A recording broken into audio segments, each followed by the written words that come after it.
¿Qué tal? Muy buenas tardes, soy Héctor de Mauleón, le agradezco que nos acompañe en una nueva emisión del Foco. Le doy la bienvenida a mi compañera Cintia Francesconi. Cintia, muchas gracias, buenas tardes, ¿cómo estás? Muy buenas tardes a todos ustedes que siempre nos acompañan todos los domingos y en esta ocasión, pues como ustedes ya se dan cuenta, es nuestro tercer programa aquí en el Museo de Antropología, pero hoy vamos a abarcar un tema totalmente distinto. Así es, visitamos los tesoros de la biblioteca del Museo Nacional de Antropología e Historia, dedicamos 2 programas a eso. En esta ocasión vamos a comenzar a recorrer los tesoros que se encuentran dentro del espacio del Museo Nacional de Antropología e Historia. Sin duda, uno de los grandes museos, el mayor museo de México, el museo más importante de México, sin duda uno de los grandes museos de América Latina y si me empujan un poquito del mundo. Claro que sí. Se va a dar usted cuenta de el nivel, la calidad acervo, sí, de los tesoros que se encuentran aquí, porque muchas veces pasamos, Cintia, pasamos rápidamente por las vitrinas sin comprender la magnitud, la envergadura de los hallazgos, de las piezas que se encuentran exhibidas en este lugar. Y entonces ahora vamos a tener la fortuna, el privilegio de poder, digamos, revisar las más importantes sala por sala para darnos una idea del legado histórico y cultural que pesa sobre nosotros. Debemos estar muy orgullosos de eso, querida Sí, Cintia. claro que sí, y es que seguramente todos ustedes han venido al Museo de Antropología alguna vez, de pequeños, o seguramente vinieron en la universidad, pero no lo han vuelto a visitar y también seguramente pasaron por alto muchas de las piezas. Hoy vamos a tener la oportunidad de realmente saber de qué se tratan, ¿no? Así es, sobre todo vamos a hacer un rápido repaso por la historia de este lugar, qué es el lugar en donde estamos, quién lo construyó, en qué año lo construyó, para qué lo construyeron, por qué tiene la forma que tiene, por qué en el centro se encuentra la sala mexica, como si pareciera que todo el pasado converge en la sala dedicada a los aztecas, por qué hay un espejo de agua en ese lugar, qué quiere representar, por qué es cuadrado, por qué no tiene techo, todo eso se lo vamos a contar en la siguiente nota.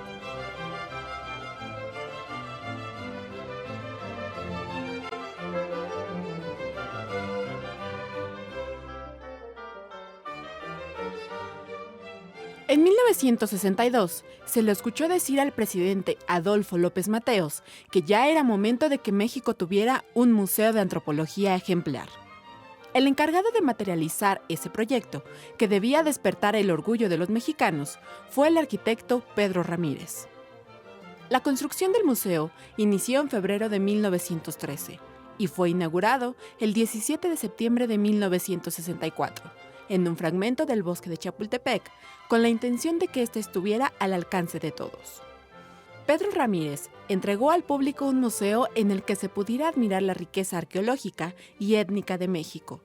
Todo contenido en un recinto con 45,000 metros cuadrados de construcción, divididos en 2 grandes construcciones, una para las salas de exhibición y otra para el vestíbulo, el auditorio, exposiciones temporales, oficinas y servicios al público.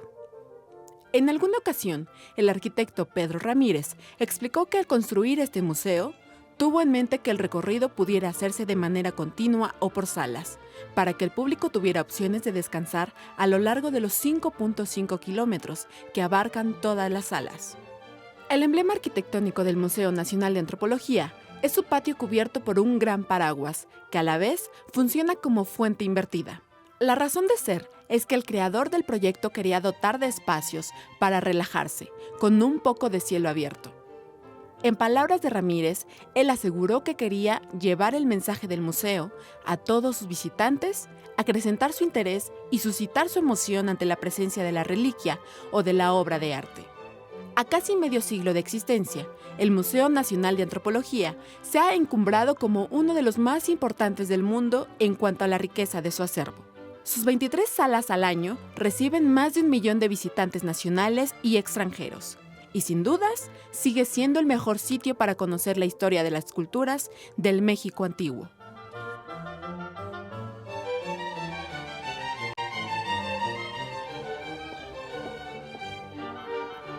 Bueno, pues estamos entrando a la primera de las salas con mucha emoción porque vamos a comenzar un recorrido no solamente por el pasado del hombre, por la historia del hombre, por el poblamiento de América y por el origen de las culturas mesoamericanas que precedieron al surgimiento de la Gran Tenochtitlan. Estamos pues en esta primera sala, en la sala de introducción a la antropología, en donde se encuentra una de las piezas más visitadas del museo y donde tengo el honor de presentarles a la doctora Marta Carmona, subdirectora de Arqueología. Doctora, muchísimas gracias.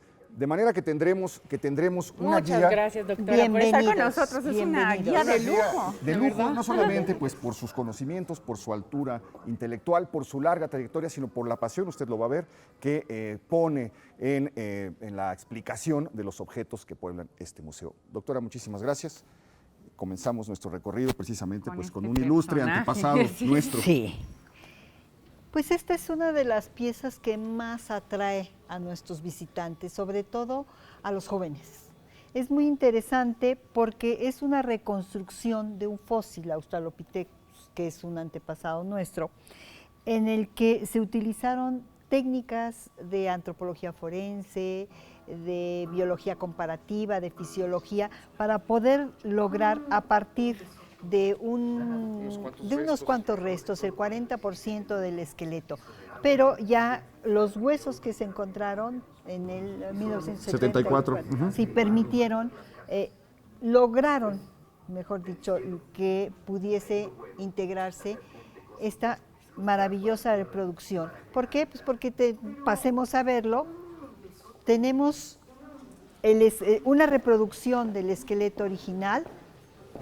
¿Esto fue lo que se encontró entonces? Esto fue lo que se encontró, el fósil que estuvieron excavando en Etiopía, y al encontrar estos huesos es posible realizar aquella reconstrucción. ¿Por qué? Porque nos está dando ancho de cadera, los antropólogos físicos fueron capaces de sexar, de calcular la edad, sí, y entonces decidieron que era femenina de alrededor de 20 años. 20 años. 20 años, sí, 20 kilos de peso, no medía más de 1 metro, es increíble. Muy pequeña. Se le llama Lucy, se le conoce como Lucy porque es un momento también maravilloso. 1974 es la época en la que los Beatles están a punto de separarse, han lanzado uno de sus discos más pegadores, uno de sus álbumes más pegadores, y ese álbum contiene una canción Lucy que se llama in the Sky with Diamonds. Así es, entonces en el momento en el que están decidiendo, le tienen que dar un nombre al hallazgo, están decidiendo los arqueólogos cómo llamarlo, suena la canción y de ahí procede el nombre.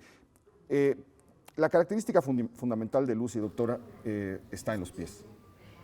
Está en la cadera. En la cadera. El apéndice. Porque ya se vuelve bípeda. Nos permite establecer, cuando vemos cómo está ubicado ya el hueso largo hacia de abajo. La pierna, el fémur, sí, no, el hueco donde está en la cadera nos permite decir que es una cadera de un individuo que practica bipedismo, o sea, que camina que ya camina en dos pies.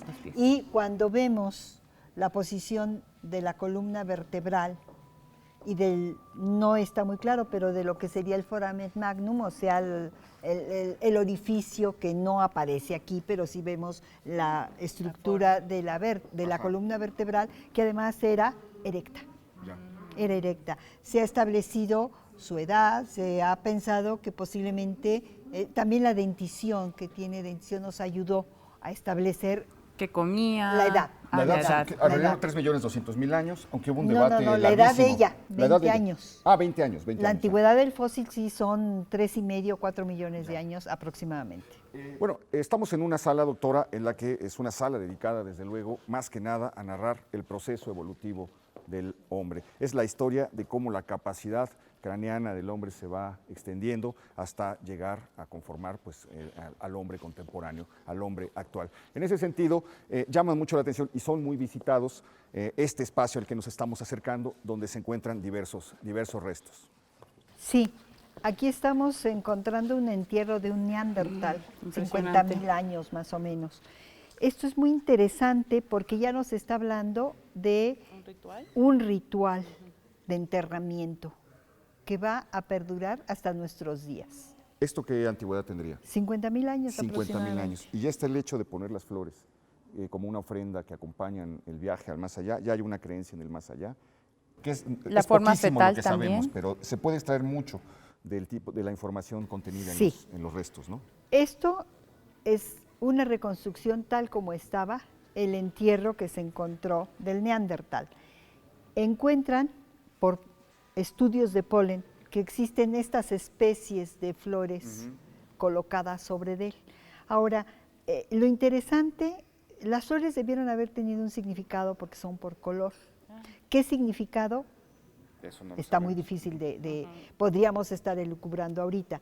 Lo que sí nos es obvio es que ya hay un ritual, un claro ejemplo de un ritual mortuorio. Hay piedras que están delimitando, hay ofrendas y el Señor está colocado en una posición lateral flexionada que es bastante común. Hay varias, ¿Sí? la antropología física define laterales, dorsales, ventrales, lateral izquierdo, etcétera, solamente para que los antropólogos en un momento de reconstrucción y de dibujo sepamos cómo se encontró el resto, y esto puede dar inferencias, por ejemplo, de orientación, si ya existe una idea sobre orientar a cierto rumbo o alguna situación Que es específica. algo que se va a desarrollar a Se va a medida que va desarrollar. avanzando Sí. el proceso civilizatorio. Sí, se va a y desarrollar. esto que tenemos aquí es, pues realmente, y esto era, digamos, la recreación, la reconstrucción. Esto es como Esto ya se es hallaría un hallazgo, el ¿no? Homo sapiens. Esto ya somos Esto, sapiens. sí, ya es una evolución de 20.000 años, vamos a pensar, 27.000 años, que es el fechamiento que se da a este entierro. Y aquí vemos que se ha elaborado más, un poco más elaborado, todo el elemento del ritual del enterramiento. Tienen cinabrio, tienen una especie... ese rojo, es eso el rojo cinabrio. Es un rojo, es un pigmento rojo que será usadísimo, puede ser empleadísimo hematita después. o puede ser cinabrio y va a ser muy utilizado. Y sabemos que se está enterrando y se están cubriendo los restos con estos pigmentos. Incluso hay restos de fogatas, de que hubo alguna ofrenda. ¿Son maderos o son huesos quemados? ¿Qué nos está hablando Estos de, son, aunque puede ser indistinto? estos son maderos. Maderos. Pero hemos encontrado algunos huesos, por ejemplo, que muestran canibalismo.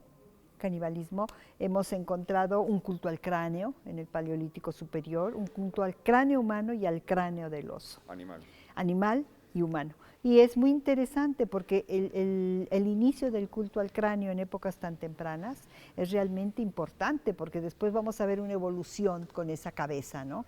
Los reyes, por ejemplo, lo importante es la cabeza, por eso se ponen las coronas, ¿no? Porque o cuando matan al enemigo ponen la que cabeza ponen en la las cabeza estacas. en una pica, o incluso después la reducción de cabezas en algunos grupos claros de Brasil. Doctora, ¿y el eslabón perdido es un mito que se ha creado después de mucho tiempo o si existe o se sigue buscando? ¿Qué es el eslabón perdido hoy en día?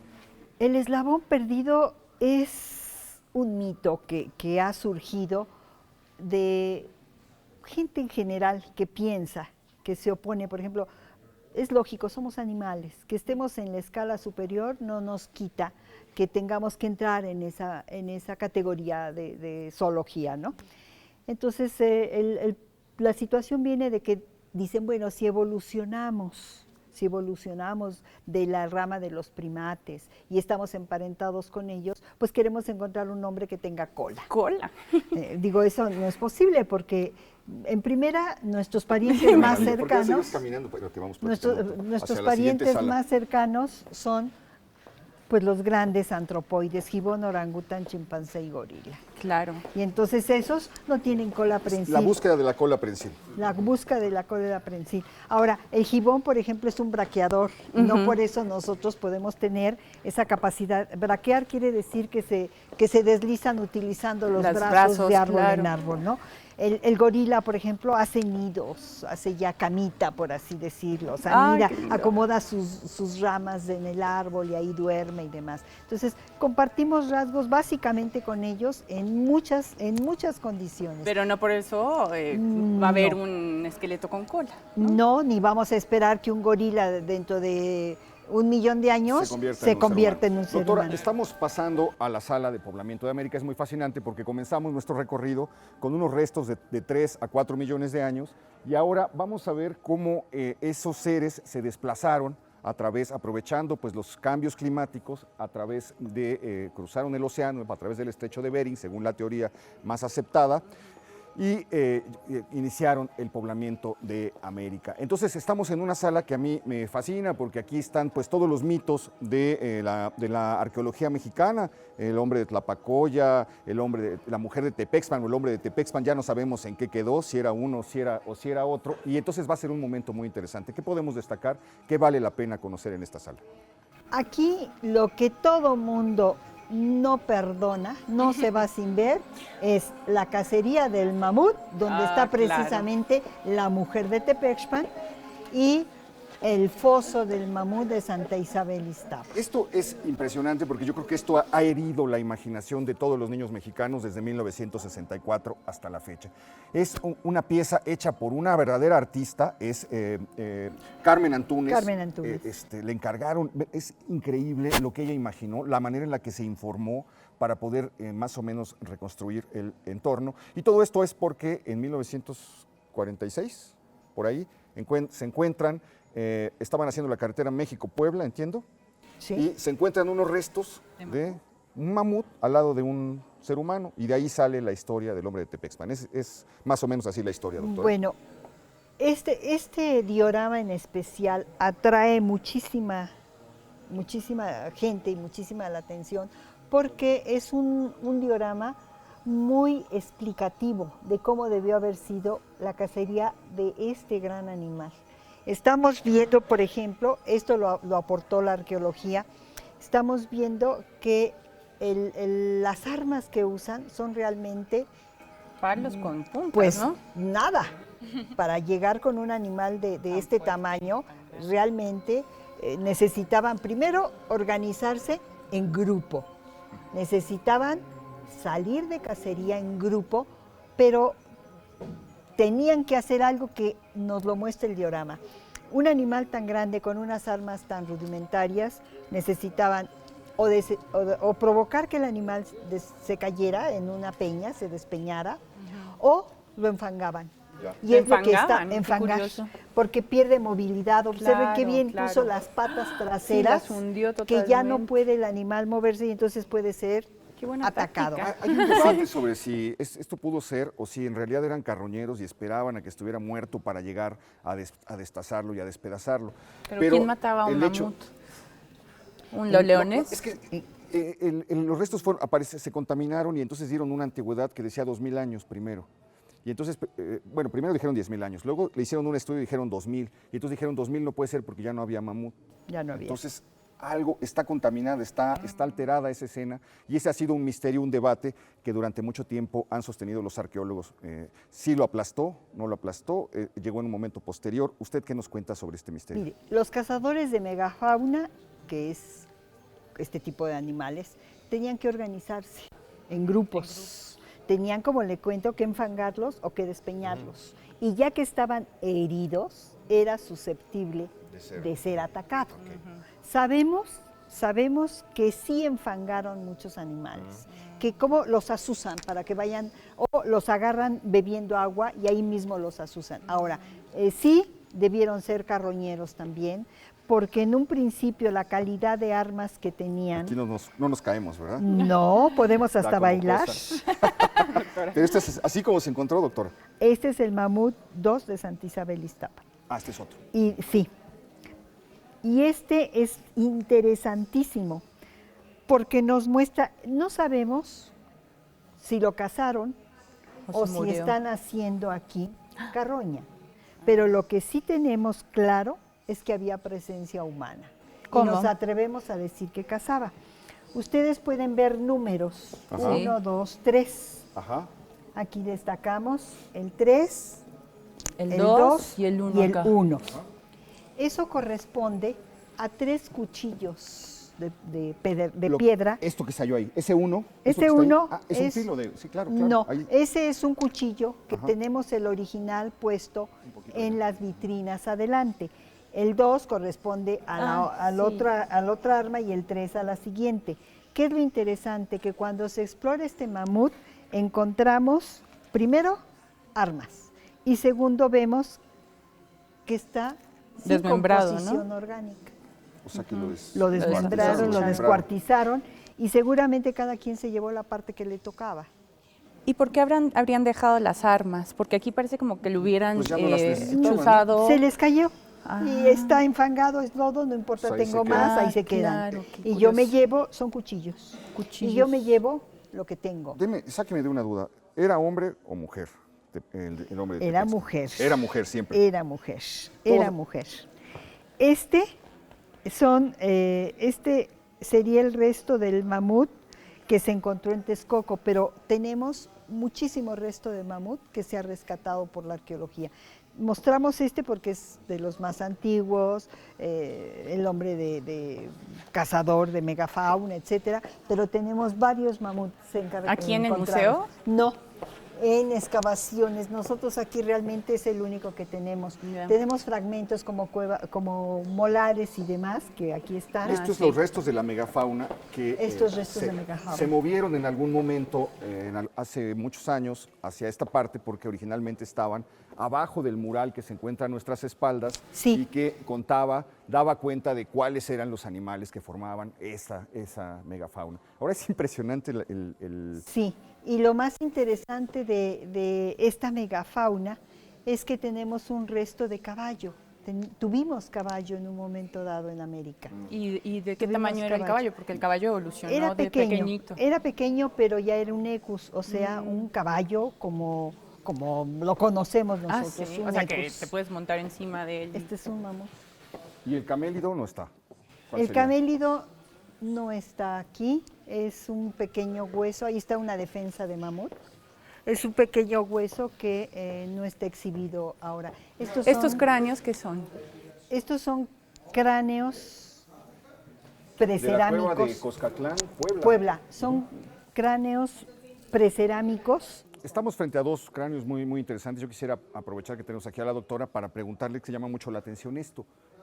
¿Qué indica ese desgaste en los dientes, esa especie de punta que se va formando? ¿Tiene que ver con las costumbres alimenticias, con los hábitos de trabajo? Con La dieta, y seguramente también tiene algo que ver, nos apoyamos en lo que hacían los antiguos esquimales, sobre todo la mujer, en la que la piel tenía que ser ablandada. Impresionante, claro, Ablandada. ahí se ve el desgaste, es impresionante. Ablandada. Ahora se ve que era mayor, ¿no? Aquí Debe todavía. ser No son muy... Y no era decoración, porque en algunas No, culturas es muy temprano. muy no. temprano. La decoración va a aparecer hasta con las sociedades sedentarias, que veremos algunas de estas en la siguiente sala. Aquí lo único que hay son desgaste por alimentación y posiblemente por utilizar los dientes como herramienta, que todavía lo hacemos. Claro. Que aquí hay un hilito así, le jalamos y demás. Todavía los dientes son herramientas. Recordamos nuestro pasado. Bueno, pues les propongo que caminemos, que sigamos avanzando para visitar la siguiente sala, la sala preclásica, que es la sala en la cual vamos a empezar a ver cómo se comienzan a gestar los rasgos comunes de todo el área cultural que es conocida como Mesoamérica, doctora. Es un momento fascinante, es un momento lleno de misterios. Hay una serie de lugares perfectamente determinados con restos específicos que nos van a decir muchísimo sobre el pasado del hombre en Mesoamérica. ¿Vamos? Con gusto.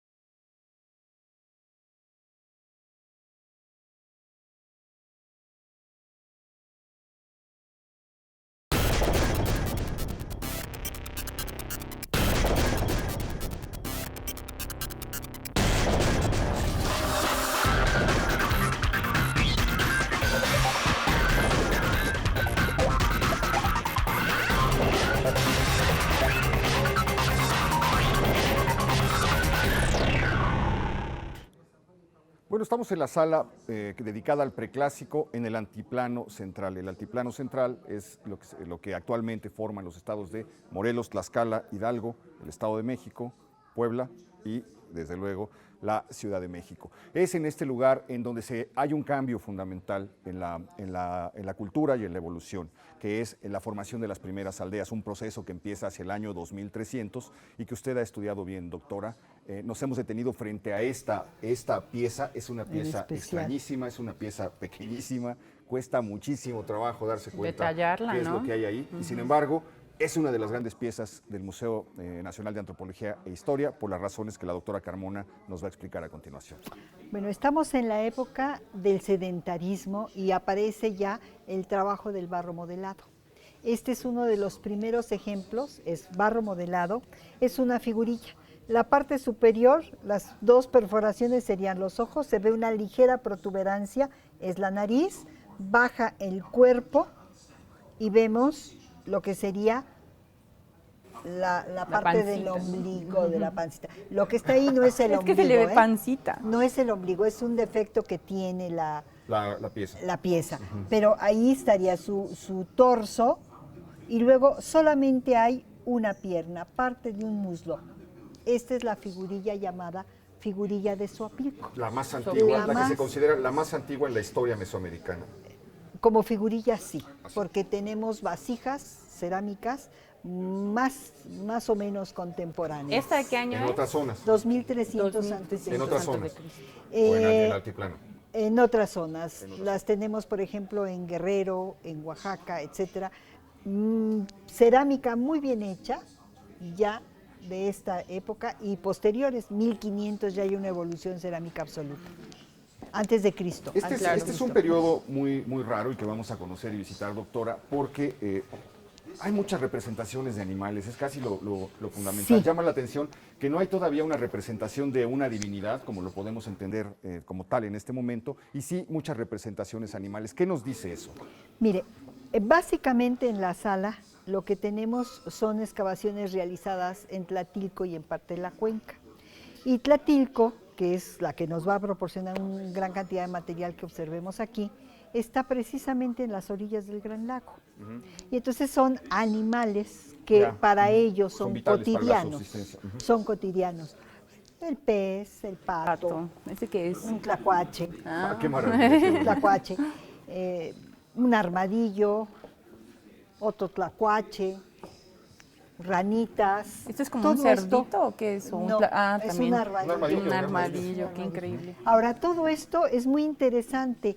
Ustedes pueden ver aquí nuevamente el medio acuático total, ese hermosísimo Los plato peces con los representados en el plato. peces. Ese plato es una belleza, es Ese una maravilla, plato es sorprendente. maravilloso.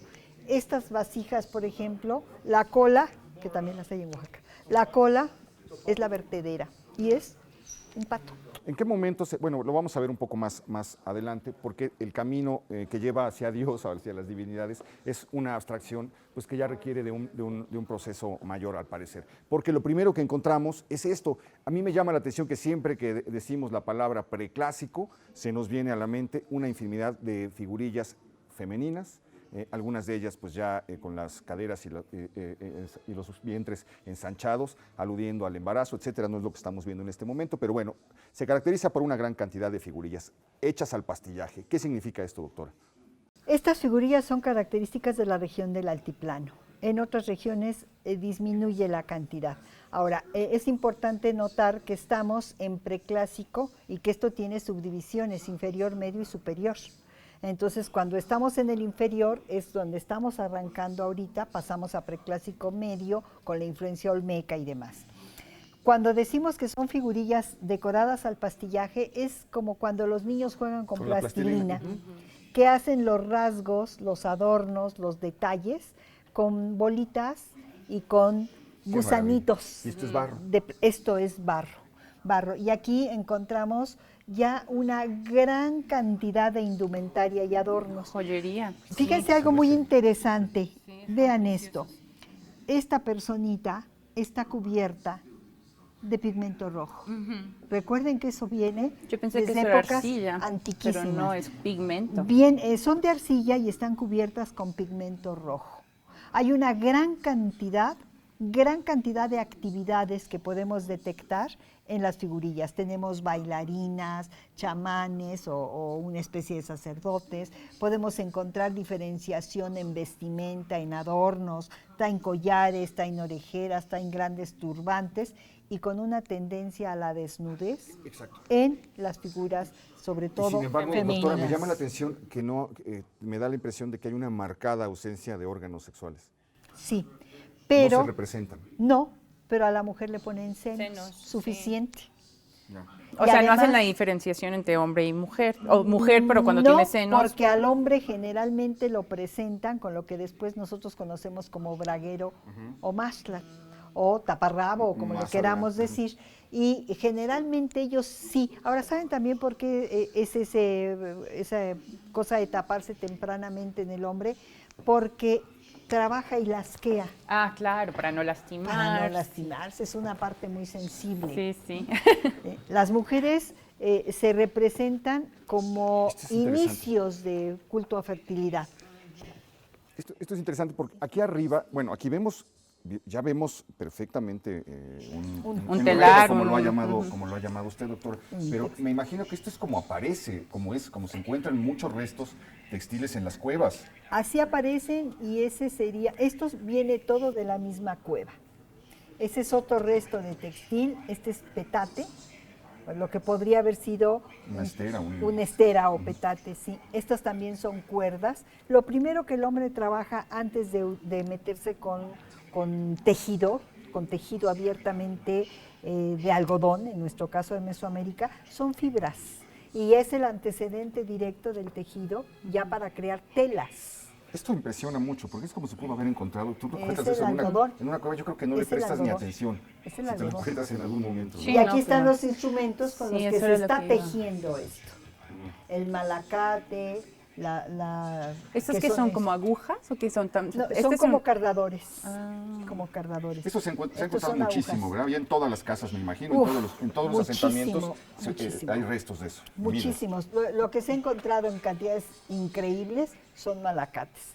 El tejido para hacer prendas era básico. ¿Y quién hacía las prendas? ¿Las mujeres o los hombres? Las mujeres. Las Eran las que mujeres aprendían a están tejer. tejiendo, sí. Las mujeres son las que tejen. Ok, vamos a pasar a otra parte que es impactante, que es fascinante, porque es cómo se encontraron los entierros. Con las diversas ofrendas, un conjunto de entierros. ¿Esto fue hallado en dónde, doctor? ¿En Tlatilco? En Tlatilco, Naucalpan, Estado de México. Los centros fundamentales son Tlatilco, Copilco, Cuicuilco y Tlapacoya. Tlapacoya, no, está Zoapilco, donde viene la primera figurilla, está Zoapilco también. Ahora, Cuicuilco es muy interesante porque es la cúspide de la evolución, ya es un centro ceremonial. Estamos dividiendo entre primeros agricultores, porque ellos ya son productores de alimentos, primeros agricultores, el sedentarismo en pleno y después el contacto con los olmecas en el preclásico medio, vamos a ver un poco más que adelante. serían ya al final del periodo las aldeas mayores y las aldeas incluso como Donde ya hay centros centros ceremoniales. ceremoniales, Ok, está muy que claro eso. controlan aldeas menores. Este es Tlatilco y es un ejemplo de la gran cantidad de ofrendas y de entierros que se ubicaron en este lugar arqueológico. Es muy interesante Tlatilco porque al estudiar los huesos masculinos, los brazos de los huesos masculinos, el brazo derecho siempre está ay, mira. marcándose muy fuerte. Está muy fuerte, tuvo mucha musculatura porque están El trabajando. derecho. Son cazadores. La antropología física nos deja ver que se dedican a la cacería. Los hombres, porque son los que tienen deformado, más que deformado, muy grueso, más desarrollado. Exacto, sí. desarrollado. Y aquí encontramos toda esta gran cantidad de vasijas, que la gran mayoría de ellas Son forman encontradas, parte de la colección que se exhibe en la sala del preclásico del Altiplano. Esto es maravilloso. Me encanta esto, doctora. Es la porque nos da recreación la recreación. de una habitación. Era algo muy, como muy elemental, muy básico, pero esto es muy perturbador porque es la costumbre ya desde entonces Sí. de sepultar a sus muertos abajo de la casa. Abajo a de los las ancestros, casas, ¿no? sí, abajo de las casas. Es una forma también de estar en contacto con el ancestro, ¿no? Está aquí, Está Ahí es la cerquita, patria. aquí claro. está aquí, no se ha ido. Lo tenemos con nosotros, ¿no? Que es lo que ahora vemos mucho con las urnas modernas, ¿no? Sí. Que las tienen que las tienen casi que en encima, la sala. sí, en la sala. Y uno voltea y dice, ay, qué bonita, es mi abuelito. Sí, Y dice, no, no, ay, qué horror. perdón, y le tira la mano, ¿no? Aquí nos están dejando pasar a Al un interior modo de de su vida, casa. a su casa. Era algo muy simple, no existía la ventana. Teóricamente sabemos que no, No. pero no hay una puerta tampoco como tal. Entonces por ahí se permea perfectamente el aire. El piso son pisos de lodo, la construcción es de bajareque y son muy frescas. Pero ahí hay como que sí.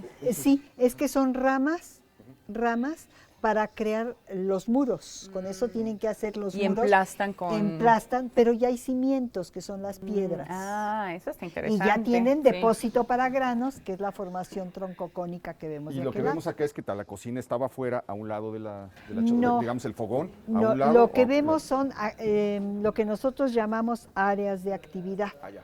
Entonces aquí encontramos la habitación. Muchas habitaciones tienen los fogones dentro en una esquina y en una sola habitación se pueden realizar diferentes actividades. Hay otras que, como esta, que tienen actividades al aire libre y tienen actividades Las áreas de actividad internas. serían, aparte del lugar donde se cocinaba, ¿qué otra cosa? La de destace de animales, Destace de animales. que también es muy importante, la de elaboración de artefactos líticos, la de elaboración de cerámica Y el aseo. y la de basurero. Ah, Hay la de hay basurero. zonas de desecho. Y también, y el aseo entonces también creo que habría, existía, como, Cintia. como existía o no existía, o era público, o no sé qué. ¿El aseo es el baño? Sí, Pues yo creo que en cada donde podían, como lo hacen ahora en los o sea, pueblos. no se bañaban. ¿no? Claro que se bañaban, Sí. se bueno, bañaban, se bañaban. Incluso esto perdura hasta la llegada de los españoles, donde dicen que tenían la costumbre de bañarse hasta varias veces al día. Éramos un pueblo exageradamente limpio. Aseado. En esta parte ya hay un cambio fundamental. Nos estamos acercando a uno de los grandes misterios de la cultura mesoamericana, que es los olmecas. Sí, Este pueblo Sí.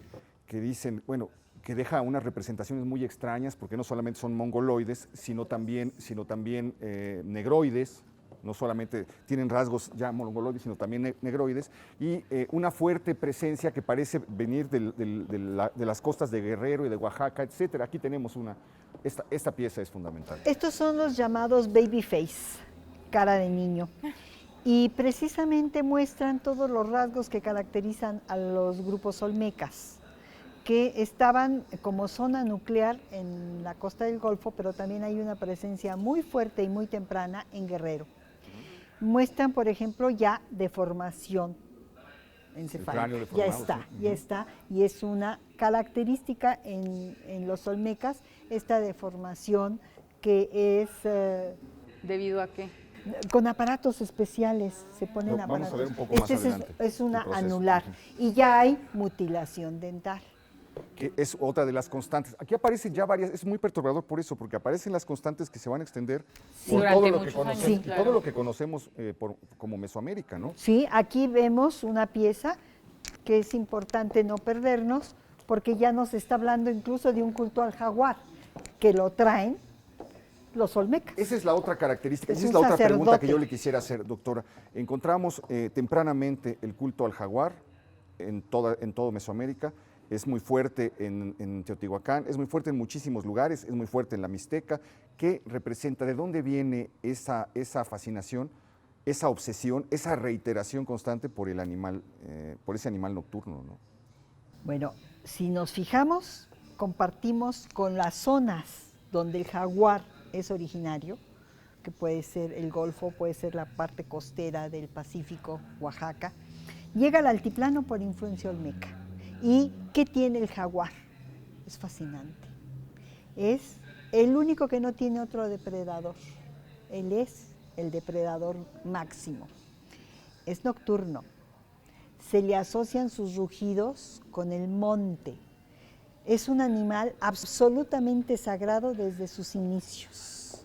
Su fuerza, su sagacidad, su manera rápida de matar. No Su por eso, belleza también. su belleza. Es un animal sumamente bello. Y además comparten hábitat con los hombres. Entonces es una convivencia de respeto y sumisión por ambas partes. Es formidable. Porque el jaguar también sabe que somos sus Ahora, depredadores. se va convirtiendo lentamente en una divinidad porque hemos pasado por un mundo, digamos, por decirlo de alguna manera, sin dioses, o sin dioses tal como se van a representar después en Mesoamérica, hasta este momento. En este momento de la sala comienza a aparecer algo que usted me contó y que me dejó muy, muy sorprendido, doctora, que es la aparición del dios viejo del fuego, Huehueteotl, que siempre aparece pero aparece en Teotihuacán, aparece con los toltecas, aparece con los mexicas, aparece en Oaxaca, etcétera, y siempre cargando un brasero. Yo no sabía por qué ese era un viejo que cargaba un brasero, hasta que la doctora me dijo, el brasero es el volcán, es el Popocatépetl. Claro. Estamos en una zona volcánica. Claro. Y entonces Xitlán, los primeros en aparecer precisamente son en Cuicuilco, que es ya una aldea rectora, centro ceremonial, o sea, ya tiene ahí edificios públicos, administrativos y religiosos. Y aparece el dios, estas son las representaciones más antiguas en Mesoamérica de esta deidad. Ahora, en contraposición tenemos otra deidad que también la más antigua está en el altiplano, la del agua, la que después vamos a llamar Tlaloc. Y estos son los famosos botellones. Estos son las primeras representaciones de lo que va a ser Tlaloc. De lo que va a ser Tlaloc, y ya es el dios viejo del fuego. Huehueteotl. Ya está para el altiplano. Ahora, en algunas culturas, por ejemplo, la maya no nos va a aparecer de esta manera. En Oaxaca no siempre trae el brasero. Pero es impresionante, cargado. es muy bellísimo porque el volcán nos habla de la eternidad, es algo que ha estado siempre ahí, por eso es viejo el dios y por eso lo encuentran en un periodo de actividad tal vez como el que está ahora, doctor, el que estamos viviendo ahora, Sí. con mucha actividad y entonces lo ven de ese modo. No sé si valdría la pena detenernos un momento. Y además tiene otra característica, el fuego. El fuego ahuyenta fieras, el fuego da calor, el Vence fuego, al jaguar. Cocina el fuego los alimentos. cocina, el fuego aleja el jaguar. Y la lluvia la necesitan porque son pueblos agricultores. Ahí están las dos deidades más importantes para la vida humana. Un rasgo fundamental de esta cultura y de este proceso es la escultura y la cerámica. Llama la atención siempre la tersura, la suavidad, el dinamismo de las formas, como jugar, no sé cómo definirlo. ¿Cómo definiría usted estas piezas que estamos viendo? Yo creo que durante esta época, en Mesoamérica nos vamos a caracterizar en general por una gran calidad en el trabajo de cerámica. Vamos a encontrar artesanos ceramistas de primer orden. En el preclásico hay una gran tendencia a la fecundidad y la necesitan, por eso son las mujeres desnudas, que curiosamente no se han identificado como una diosa, pero son el símbolo real de lo fecundo. De la fertilidad de la tierra. De la también. fertilidad. Entonces vemos gran cantidad de figurillas en todos los tamaños y con una tendencia muy abierta a que sean femeninas en las etapas cruciales de la fecundidad.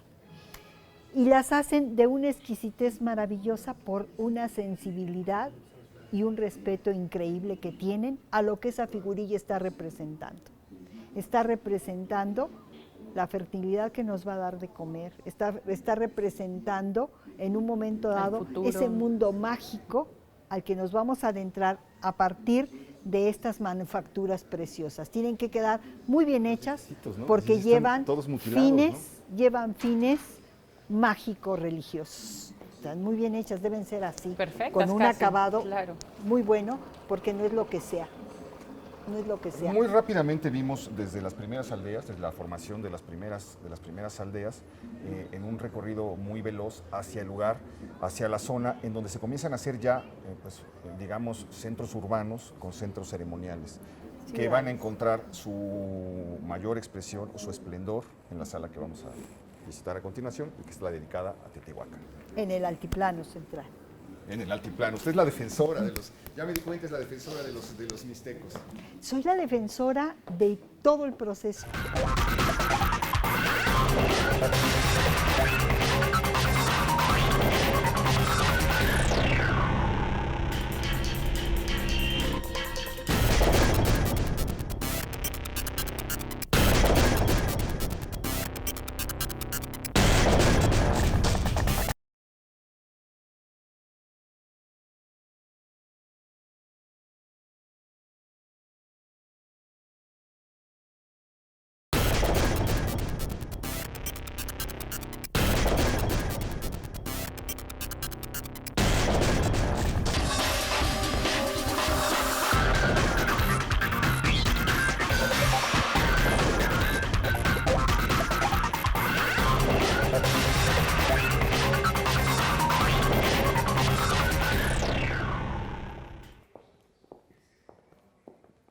Pues estamos ya en el interior de la sala teotihuacana del Museo Nacional de Antropología, en el espacio que reconstruye uno de los grandes misterios de la historia de México, Cintia.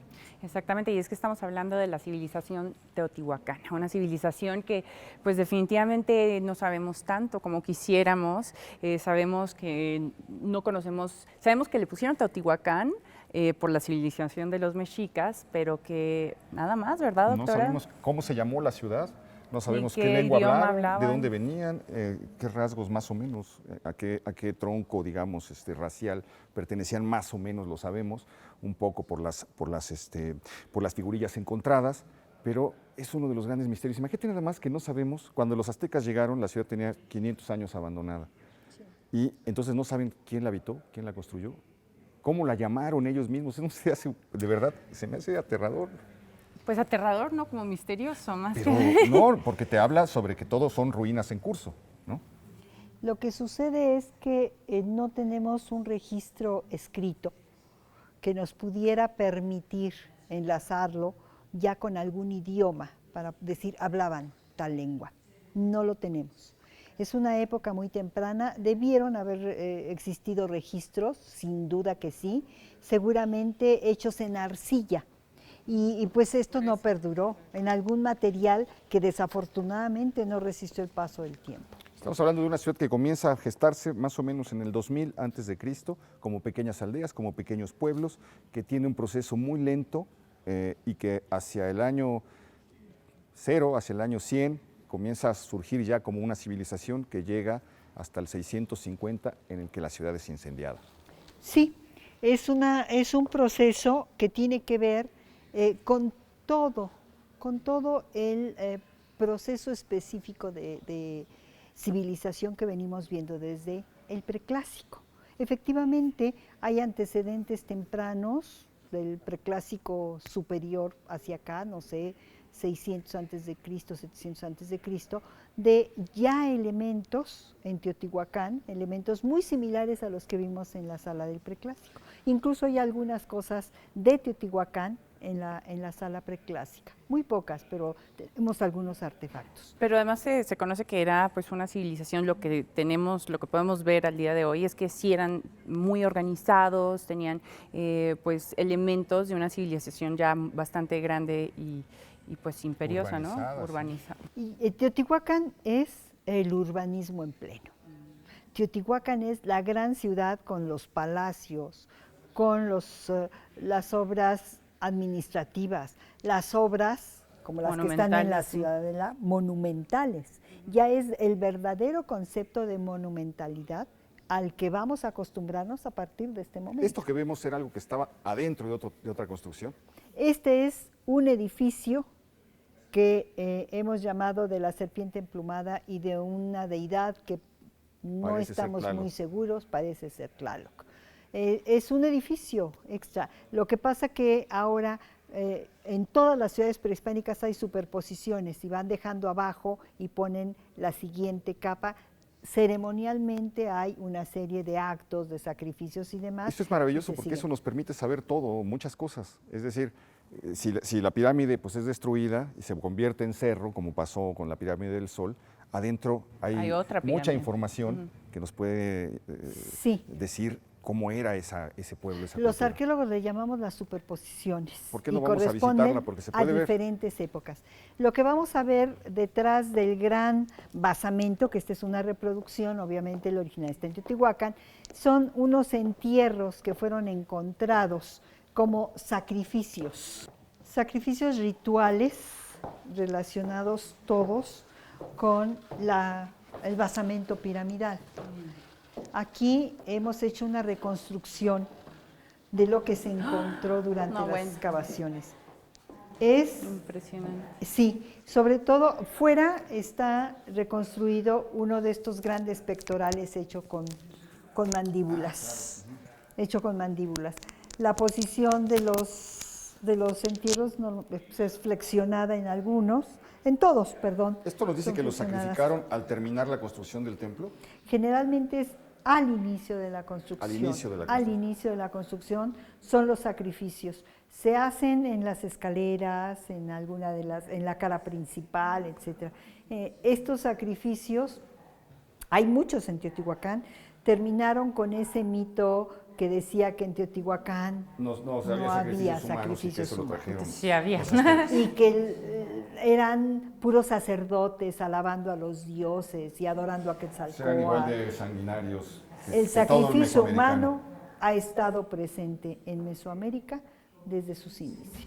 Ahora, ¿cuál es la teoría detrás de que edifican un templo encima del otro templo, encima del otro templo? ¿Es porque es un lugar sagrado, espiritual? ¿O cuál es la, digamos? Sí, a eso le llamamos superposiciones y tiene que ver incluso con el crecimiento de la ciudad o con los gobernantes. Sí, pues como en Europa. Fulanito rey hace los jardines y el otro llega y lo supera y Solo quiere que aquí hacer en tal lugar cosa. de tirarlo para hacerlo otra vez, lo dejan abajo. Lo dejan como testigo. Aquí hay un fuerte culto a Debajo los de la pirámide del ancestros. Sol de Teotihuacán, ¿cuántas estructuras hay? ¿3? La ¿Dos? pirámide de Teotihuacán, la del Sol, tiene del Sol. varias subestructuras. Varias. Sí, son exactamente no recuerdo cuántas, pero son varias superposiciones hasta llegar a ese tamaño de lo que ahora es el basamento de la pirámide del Sol. Y es Que de hecho los interesante. españoles después también edifican encima, ¿no? De muchas de las pirámides. En Cholula, en Oaxaca, Sí, encontramos claro, eso. en Mérida también, ¿no? Sí, en Mérida también. La más característica son dos, Cholula y Oaxaca, en Mitla, donde se ve clarísimamente el templo. En Cholula es claro, ve uno desde antes de llegar a la ciudad, el gran templo cristiano y el basamento de la pirámide de Cholula. Pues una ciudad, una cultura misteriosa, no solamente en sus orígenes, sino también en su caída. Hay indicios de que en el año 650 después de Cristo hubo un incendio pavoroso, producto tal vez de muy fuertes convulsiones sociales que provocaron el abandono paulatino y la decadencia de esta ciudad. Pero nos falta muchísimo por ver. Estamos prácticamente a mitad de la sala, o ni siquiera a mitad de la sala, en una cuarta parte de la sala hemos recorrido. Así que yo quisiera pedirle a la doctora Carmona que la siguiente semana nos acompañara para seguir caminando por la sala teotihuacana y poder conocer lo que nos resta del museo. Será un placer. Ay, sí, no nos puede decir que no, doctora, placer, porque sin un usted placer. no es lo mismo. Me dio Muchas muchísimo gracias. gusto acompañarlos. Un Gracias, saludo doctora. a su público. Ay, que vengan, ¿no? A Que visitar, vengan, que vengan, porque no hay como ver en vivo toda esta maravilla. Toda la maravilla. Y bueno, escríbanos al foco@proyecto40.com, también pues a Twitter, que ustedes saben que siempre estamos conectados con ustedes. Mi dirección es @sinfrancesconi. Y @HD Mauleón. De verdad le agradecemos muchísimo sus comentarios, sus tips, sus recomendaciones, sus críticas, sus regaños, todo lo que se sirva a usted escribirnos. Nos encanta interactuar con usted. Es la manera en la que aprendemos, es la manera en la que llevamos por nuevas direcciones el programa. Por lo pronto, espero que dentro de 8 días nos acompañe para continuar nuestro recorrido por el Museo Nacional de Antropología. Un placer. Gracias Nos por vemos. acompañarnos. Lo espero la próxima semana. Adiós.